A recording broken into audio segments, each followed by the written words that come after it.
بسم اللہ الرحمن الرحیم۔ ناظرین، یوریا کھاد اور اس کے ضائع ہونے اور صحیح استعمال کرنے کا طریقہ کار۔ کسان بھائی یوریا کھاد کو استعمال کرنے کے لیے مختلف طریقہ کار استعمال کرتے ہیں، جیسے پانی میں حل کرنا، چھٹا دینا، دوسری کھادوں کے ساتھ ملا کر فلڈ کرنا اور سپرے کرنا شامل ہے۔ مگر آپ کو معلوم ہے کہ یہ ضائع بھی ہوتی ہے، اور اس کے ضائع ہونے کا دار و مدار بھی ہمارے استعمال کرنے کے طریقہ کار پر ہی منحصر ہے۔ ایک محتاط اندازے کے مطابق 40% سے زائد نائٹروجن غلط طریقہ کار کی وجہ سے ہوا میں واپس اڑ جاتی ہے، مگر صحیح طریقہ کار اختیار کرنے سے اس کے ضائع ہونے کو کم کیا جا سکتا ہے۔ یوریا کھاد کے ضائع ہونے کی بڑی وجہ زیادہ درجہ حرارت میں پانی لگائے بغیر اس کو کھیت میں ڈالنا ہے۔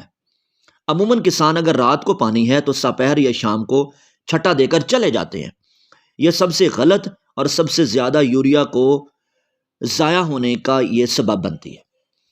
اسی طرح جیسا کہ سب سے زیادہ استعمال ہونے والا طریقہ کار چھٹا ہے، یوریا کھاد کو فوری چھٹا دیا اور اس کے فوری بعد پانی دے دیا جاتا ہے، تو اس سے کیا ہوتا ہے کہ یہ امونیا گیس میں تبدیل ہوتی ہے۔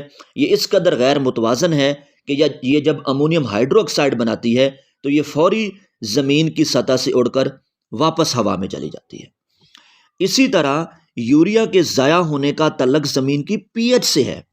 کلراٹھے رقبے میں زمین کی پی ایچ زیادہ ہے، نمکیات والے رقبے میں زمین کی پی ایچ زیادہ ہونے سے اس کا امونیا میں تبدیل ہونے کا عمل یا امونیم ہائیڈرو آکسائڈ میں چینج ہونے کا عمل زیادہ ہوگا، اور ایسے رقبے میں یوریا زیادہ ضائع ہوگی۔ یوریا کے ضائع ہونے کا سب سے زیادہ جو تعلق ہوتا ہے ناظرین، وہ ٹمپریچر سے ہے۔ جیسا کہ گرمیاں ہیں، ٹمپریچر 30 ڈگری سے زیادہ ہے تو یوریا زیادہ ضائع ہوگی۔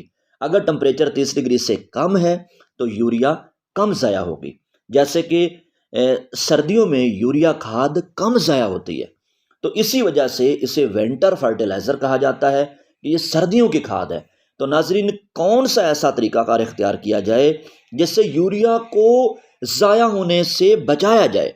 تو اس کا بہترین حل یہ ہے کہ جب زمین کی تیاری کی جائے، فصل کی بجائی کی جائے، کھاد کا چھٹا کیا جائے، تو ڈی اے پی کے ساتھ ہی ملا کر وتر کاشت کی صورت میں آدھا بیگ سے لے کے 1 بیگ یوریا اگر لیٹ کاشتہ ہے تو ڈی اے پی کے ساتھ ہی ملا کر چھٹا کر دی جائے، تو اسی کو زمین میں دبا دیا جائے، تو سب سے زیادہ اچھا طریقہ کار یوریا کو ضائع ہونے سے بچانے کا یہی ہے۔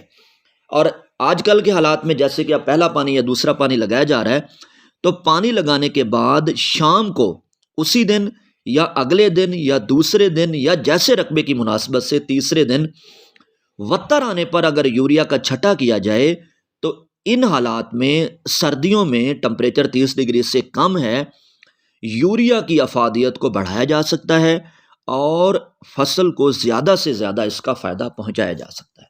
بہت شکریہ۔